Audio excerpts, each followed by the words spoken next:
Hello guys, welcome uli sa ating channel. Ito na naman ang inyong kuya para magbahagi ng panibago na namang kaalaman. So dito sa scheduling. Bali dito sa scheduling, simple ang ating pag-aaralan ngayon pero napaka-importante sa project.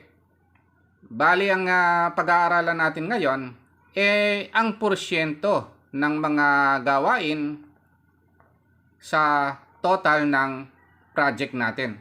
So kung ilang porsyento ba itong halimbawa pag-asintada, yung pagpalitada, yung pagpipintura, kung ikukumpara sa buong project natin o yung proyekto natin. So ang sagot diyan ng iba maliit na porsyento lang ang pag-asintada sa buong project o proyekto, no? Maliit na porsyento lang yung pagpalitada kung ikukumpara sa buong proyekto natin. Ganon din yung pintura, pagpipintura sa buong proyekto. Ngayon, ang sasagutin natin, ilang eksaktong porsyento yung mga yan. Yun ang susolusyonan natin. Yan po yung tinatawag na percent weight. Pero bago natin guys umpisahan yung computation, may shoutout muna pala ako. Yung dati kong boss nung nasa umpisa pa lang ako sa construction, si Engineer Eduardo Gonzales. Kumusta na ko po ba? Kumusta na po yung pamangontrata? Ampoy saka yung kapatid niya si Darang Milit, no? Emelita Valencia, at saka yung tsuhin ko si Oprasio Valencia, si Bapang Efren. Kumusta na ko po? Potangkay, pasyalanda ko po. Bapang Ed, ituloy po yung pamangontrata. Kumusta na ko po? Potangkay, pasyalanda kayo. Okay, so umpisahan na natin yung computation nitong percent weight na tinatawag sa construction, no? Hindi nyo na po kailangang maging engineer, architect para makompute, no? Yung porsyento na yon, ito na po yung video para sa inyo. Minsan kasi may mga mangilan-ngilan na mga foreman, hindi po nila alam computing yan, no? So marami pong nakakaalam niyan, pero paki-watch nyo na lang po ito. Pati dun sa mga ordinary manggagawa sa construction na matututunan nyo po itong bidyong ito. Okay, so umpisahan po natin yung computation. Kukumputin po natin yan dito sa Excel, no? Kung hindi po kayo marunong mag-Excel, kahit ordinary calculator lang po, no? At gumamit kayo ng papel, ganon din po yung concept ng computation yan. May mga activity po tayo, kailangan po natin yan. Ilista nyo lang po, no? Kung halimbawa yung excavation, yung paghuhukay, no? Yung fabrication, yung paggawa ng ng forma, ng bakal, may gastos po yan, no? Yung pagkongkreto, magkano po yung gastos niyan? Yung pag-asintada or CHP laying, ilagay po natin yung gastos dito, no? Pagpalitada, pagpipintura, kung ano-ano pa, no? Ilalagay po natin yung cost dito. Halimbawa, yung paghuhukay o yung excavation, ang gastos niya, kunwari lang po ito 15,000 pesos. Ayun po, no? So yung fabrication, halimbawa, meron tayong gastos na 30,000. Ayun, ililista lang po natin. Yung concreting, kunwari may gastos tayo na 24,000. Yung pag-asintada, meron tayong gastos na 15,000 o 15,000 15,500, no? Meron tayong gastos sa plastering, kunwari 12,000. Sample lang po ito. Ayon. ito total po natin yung gastos na yan, no? So dito sa Excel, madali pong gawin yan. Sa calculator, i-manual nyo na lang po.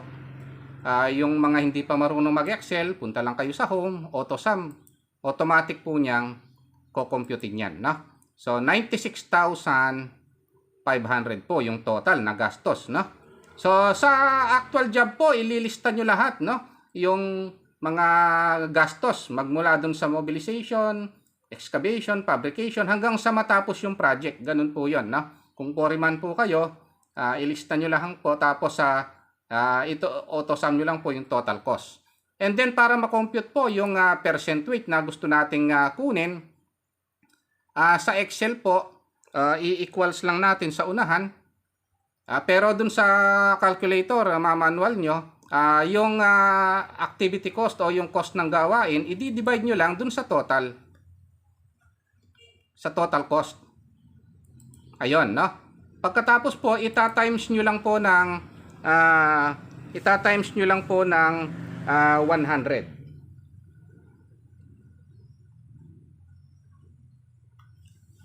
Ayun, no? Ita-times nyo lang po ng 100. Para makuha yung porsyento. Kasi pag hindi nyo tinimes ng 100, hindi po makukuha yung porsyento. Ayan, no? So, ibig sabihin, yung excavation, 15.54% po ng kabuuan ng project natin.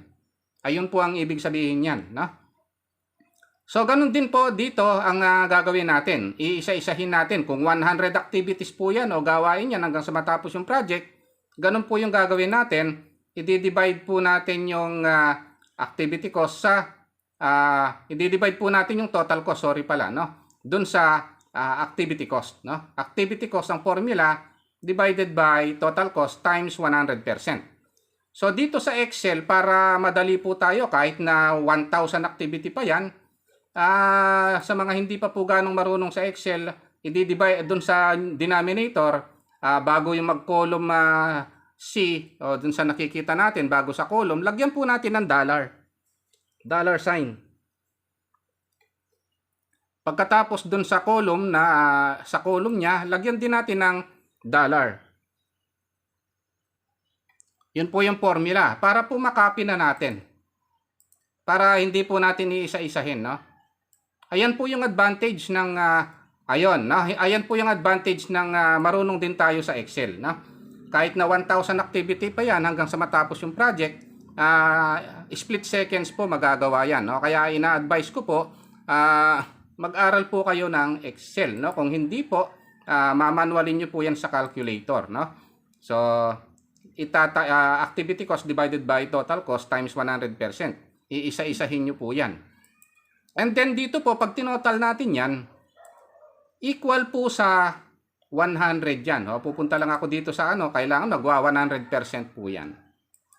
Ayun po, no? So, pag naging 100% yan, tama po yung computation natin. Pag bumaba or lumampas sa 100%, mali po yung computation natin. Ito po yung indication para malaman natin na yung computation natin tama. So, ibig sabihin, yung excavation, yung paghuhukay, 15.54% yan sa kabuuan, no, ng project. So, base po yan sa cost o sa gastos, may iba po kasing paraan na hindi po gastos ang ginagamit sa percent weight, no? So, yung fabrication, 30,000, 31.09% po sa kabuuan yan, no? So, yung concreting, 24,000, 24.87% po pala, no? Hanggang po sa dulo, gagawin nyo yon, kailangan pag nag-total yan, 100%. Ano po ang importance ng percent weight? Bakit kinukuha natin ito? Dito sa scheduling natin, no?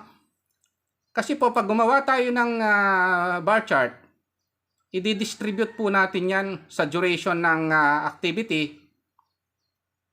Pagkatapos, para makuha po natin yung accomplishment natin na i-discuss naman natin sa mga susunod na topic natin, no? So, napaka-importante po ng percent weight na ito. So, dyan po natin makukuha yung accomplishment natin per week, per month. Tapos, kukuha din tayo ng cumulative accomplishment na tinatawag, no? Para makuha naman natin, makagawa tayo ng tinatawag na S-curve, no? So hindi ko po minadali yung topic na ito kasi napaka-importante po ng percent weight. At saka diniscuss ko po kung ano po ito. Okay, so kung nagustuhan nyo po itong video ko, pakipindot lang po yung subscribe, like, at notification bell sa baba para ma-notify kayo sa mga next video ko. Thank you very much and God bless po sa inyong lahat.